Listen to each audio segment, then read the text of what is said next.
Assalamualaikum warahmatullahi wabarakatuh pemirsa Antv, selamat pagi. Senang sekali rasanya saya Mona Ratuliu bisa kembali lagi mewarnai hari Anda hari ini dalam Curhat bareng Ustadz. Dan pada pagi hari ini seperti biasa Anda bebas menelpon kepada kami, bebas bertanya mengenai apapun permasalahan Anda. Ada yang mengganjal, ada yang membuat Anda resah, jangan dipendam dan didiamkan saja. Boleh curhat di Curhat bareng Ustadz. Karena pada hari ini, pada pagi hari ini sudah hadir seorang Ustadz yang dinanti-nantikan karena sudah sebulan ini absen. Aduh, kayaknya keliling-keliling terus karena bukan pemirsa Antv aja yang mau curhat, mungkin di belahan dunia lain juga kayaknya udah kangen sama Ustadz Othman Syah. Assalamualaikum Ustadz. Waalaikumsalam warahmatullahi Dari wabarakatuh. mana aja Ustadz? Aduh, keliling-keliling ya.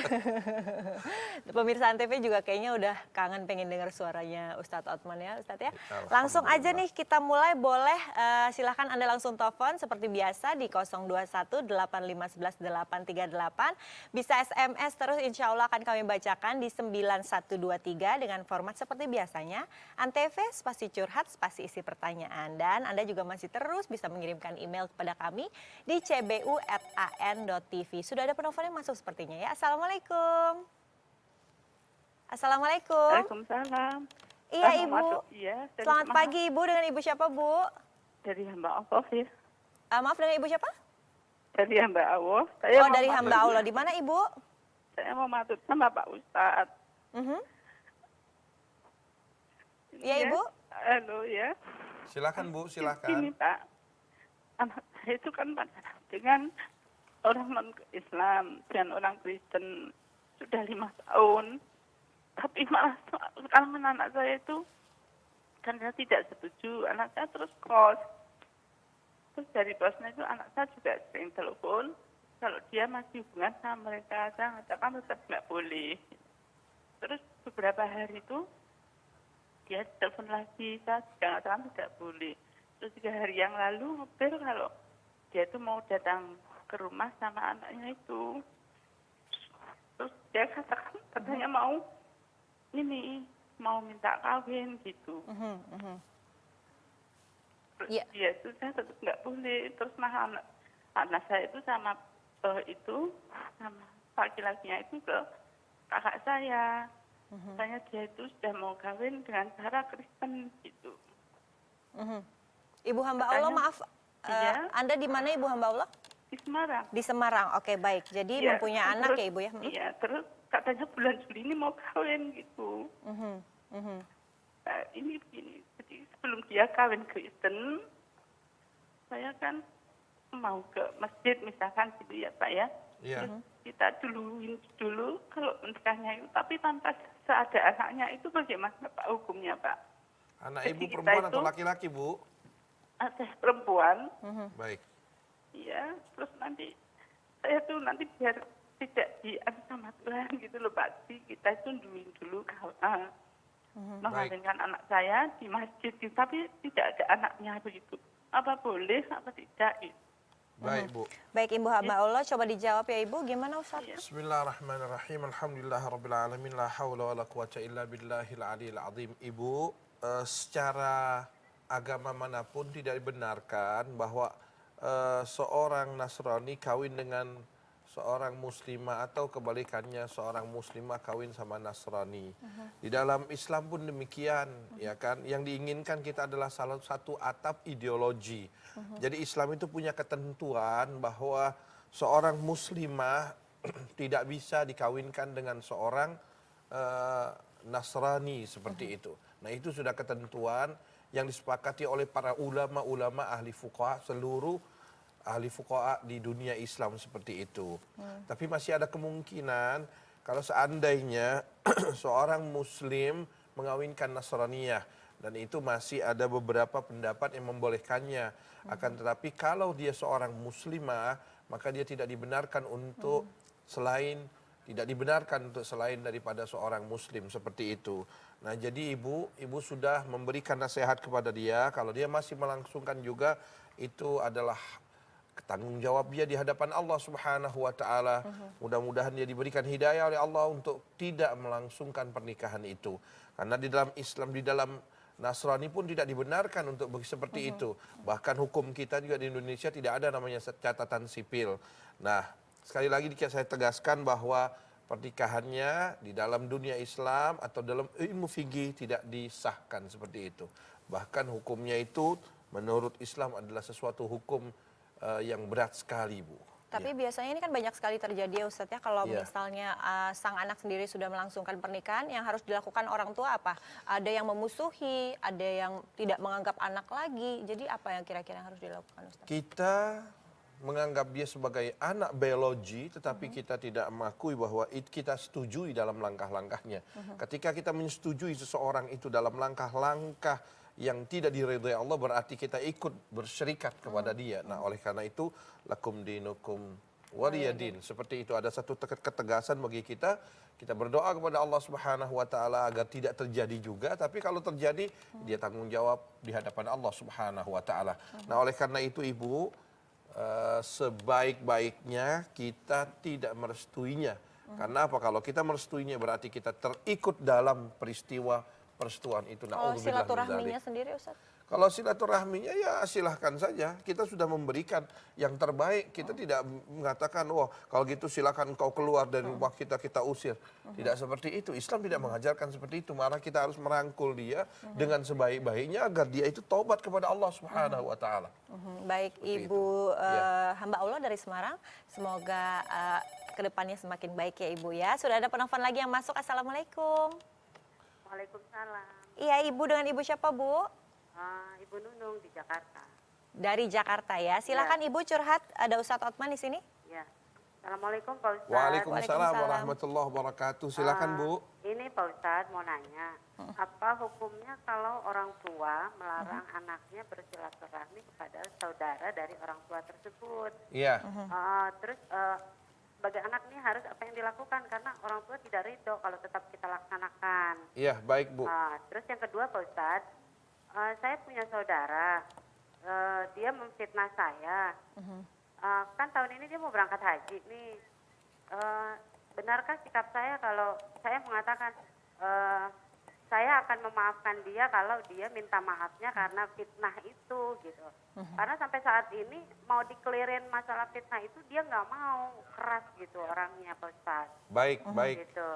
Terima kasih Pak Ustadz. Sama-sama Ya. Ibu Nunung. Assalamualaikum. Ya. Waalaikumsalam. Yang pertama Ibu, Rasul Shallallahu Alaihi Wasallam mengatakan orang yang memutuskan silaturahmi, doanya, salatnya, puasanya, bahkan hajinya tidak diterima Allah Subhanahu Wa Taala. Bahkan di dalam Al-Quranul Karim ada 3 kali ayat yang mengatakan Allah melaknat orang yang memutuskan silaturahmi. Siapa saja, orang tua kita atau anak kita atau siapapun tidak dibenarkan untuk kita memutuskan silaturahim. Nah, oleh karena itu tegas Rasul Shallallahu Alaihi Wasallam mengatakan boleh kita marah kepada seseorang 3 hari. Lepas dari 3 hari kita wajib untuk menyambungannya. Mengapa? Karena Allah Subhanahu Wa Taala mengatakan rahim itu adalah namaku. Barang siapa yang menyambungnya maka akan aku nyambung dengan kasih sayangku. Dan barang siapa yang memutuskannya maka akan kuputuskan dari kasih sayangku. Itu yang pertama. Yang kedua, masalah yang penghinaan. Ya. Ibu, penghinaan, na'udzubillah min dzalik. Ibu begini, Al-Quranul Karim mengatakan, wasbir ala ma yaqulun wahjurhum hajran jamila. Bersabarlah dengan apa yang mereka katakan, maka tinggalkan yang terbaik. Ibu-ibu, Al-Quran mengatakan idfa' billati hiya ahsan. Cobalah engkau balas dengan sesuatu perbuatan yang baik. Niscaya perbuatan baik itu akan menimbulkan satu kebaikan bagi kita. Karena apa? Di dalam Islam kita nggak boleh seseorang yang menghina terus kita hina lagi. Berarti dia zalim, kita zalim. Na'udzubillah min dalik. Baik, Berbuat Ustadz baiklah Otman, insya Allah. sepertinya ini akan kita lanjutkan Baik. setelah menjelang azan Azan subuh subuh. berikut Baik. ini. Jangan Baik. kemana-mana pemirsa. Baik.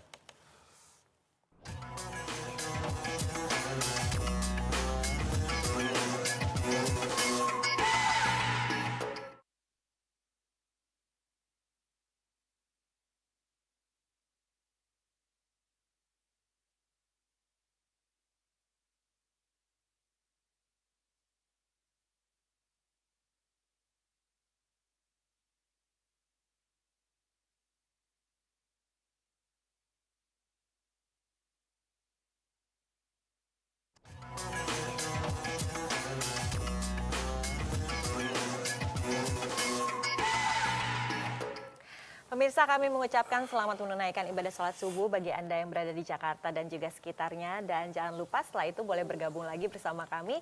Tadi ada pertanyaan yang boleh dilanjut lagi Ustadz. Masalah saudara memfitnah sementara mau berangkat haji kalau nggak salah ya Ustadz ya. Iya, Si saudara baik. ini. Di dalam Islam kita menghadapi orang yang mencela kita, menzalimi kita. Nabi mengatakan ahsin ilaman asa'a ilaik. Cobalah engkau berbuat baik terhadap orang yang tidak baik. Al-Quran pun mengatakan idfa billati hiya ahsan. Cobalah engkau berbuat sesuatu yang baik untuk membalas sesuatu yang tidak baik. Kalau dia melakukan sesuatu yang tidak baik, kemudian kita melakukan balasan dengan yang tidak baik, berarti kita satu level dengan dia. Na'udzubillah min dzalik. Nah, oleh karena itu, yang terbaik bagi kita, siapapun memfitnah kita, maka jawablah dengan sesuatu yang baik atau kita diam. Ya kan? Karena apa? Karena fitnah yang kecil akan dikipas akan menjadi apa? Menjadi bara yang besar sekali, dan itu adalah syaitan bermain di situ. Na'udzubillah min dzalik. Nah, apalagi kalau dia mau pergi haji, maka seharusnya kita memaafkan dia. Ya kan, Allah saja memaafkan kesalahan kita. Ketika hamba Allah Subhanahu wa taala mengatakan astaghfirullahalazim dengan linangan air mata, Allah mengatakan kepada malaikat, wahai malaikatku, saksikanlah hambaku mohon ampun kepadaku.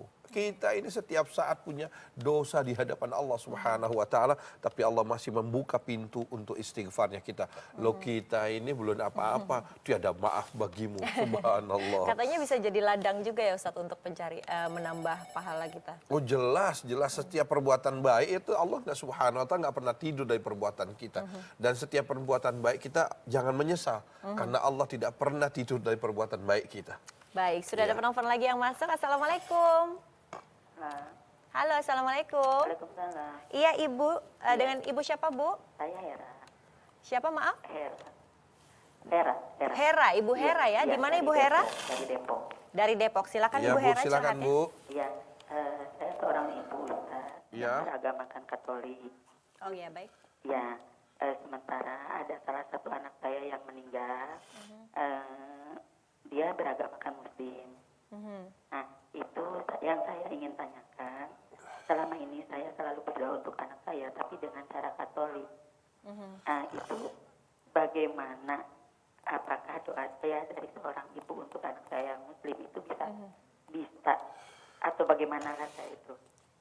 Ya baik, menarik sekali. Ini adalah seorang ibu yang beragama Katolik, Ustadz. Ingin mendoakan anaknya Muslim. Gimana Ustadz? Apakah doanya tersampaikan? Iya, begini Bu. Di dalam Islam itu doa itu kita panjatkan kepada Tuhan yang menciptakan kita. Ibu berdoalah cara ibu, mudah-mudahan apa yang diniatkan oleh ibu bisa diterima oleh Tuhan. Ya kan, di dalam Islam memang seorang Muslim itu dilarang keras ketika dia mendoakan orang yang bukan satu agama dengan dia. Dalam arti kata kalau orang itu memusuhi Islam, kita tidak bisa untuk mendoakan dia. Nah, akan tetapi ibu kan tidak memusuhi Islam, ya kan. Nah, mudah-mudahan Allah Subhanahu wa taala bisa mencairkan hati ibu dan ibu bisa juga ngikut anak ibu. Mudah-mudahan doa ibu dikabulkan Allah Subhanahu wa taala. Amin. Iya. Sama-sama Iya, Ibu. sama-sama, Ibu, Ibu. mohon maaf boleh tahu sudah berapa lama anak Ibu meninggal dunia Ibu? 2002, 6 tahun. 6 tahun. Dalam usia 26 tahun. 26 tahun. Anak Ibu laki-laki atau perempuan Ibu? Laki-laki. Anak Ibu laki-laki ya. Iya. Jadi Iya. begitu ya Ustadz. Iya. Mudah-mudahan saja doa Ibu bisa diterima ya Ibu ya. Amin. Terima kasih. Terima kasih Iya, banyak sudah menelpon Ibu. Ibu. Selamat pagi. Dan pemirsa Anda masih boleh curhat kepada kami. Silahkan menelpon di 021-8511-838. Apakah setelah ini ada pertanyaan atau curhat yang lebih menarik lagi? Kita tunggu ya Ustadz ya. Iya. Tapi pemirsa jangan kemana-mana dulu. Kami akan kembali setelah yang berikut ini.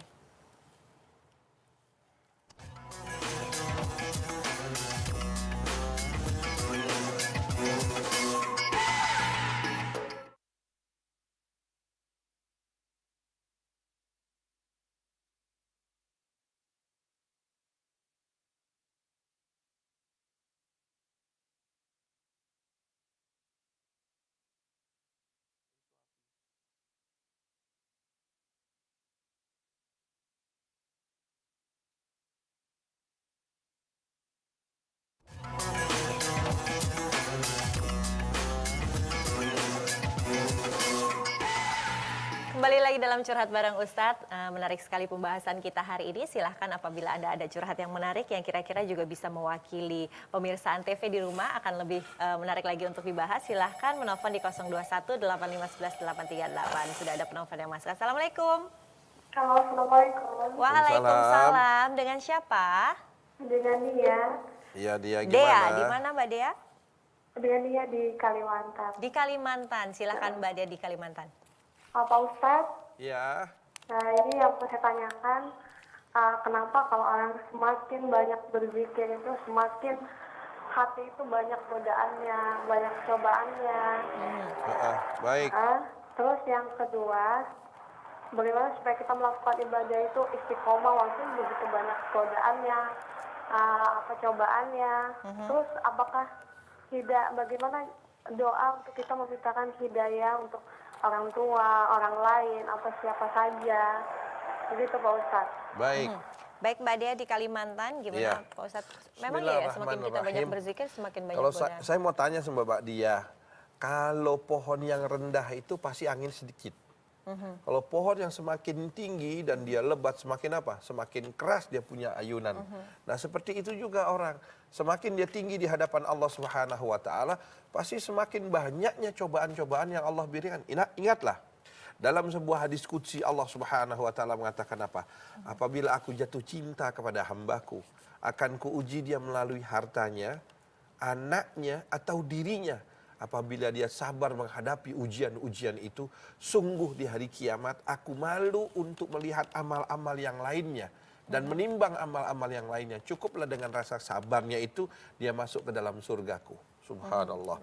Nah, oleh karena itu seseorang berzikir di hadapan Allah Subhanahu wa taala, niat kepada Allah, mendekatkan diri kepada Allah.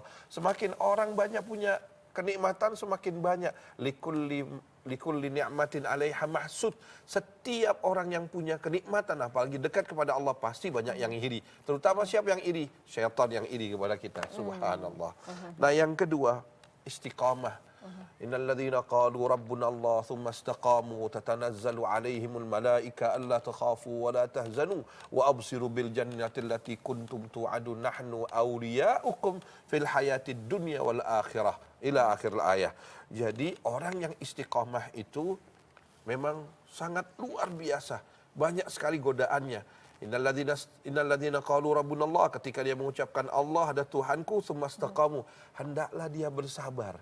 Ketika dia bersabar di dalam menjalankan ibadah kepada Allah, di jalan dia meninggalkan kemaksiatan kepada Allah, masih Allah akan menurunkan malaikat untuk apa? Memberikan ketenangan kepada dia, memberikan kesejukan kepada dia, dan jangan pernah merasa takut dalam kehidupan ini. Hidup ini milik Allah, mati ini milik Allah Subhanahu wa taala. Di saat kita bergantung kepada Allah, tidak ada satupun yang harus kita takuti dalam kehidupan ini. Semakin kita mendekatkan diri kepada Allah, semakin banyak sesuatu yang akan menggoda kita, itu wajar. Ya kan, semakin adanya gula, semakin banyaknya semut. Kan seperti itu. Kalau nggak ada gula, nggak ada semut. Baik, kayaknya Iya. sepertinya sudah jelas sekali ya Mbak Dea di Kalimantan ya. Semoga Anda mendapat pencerahan setelah ini.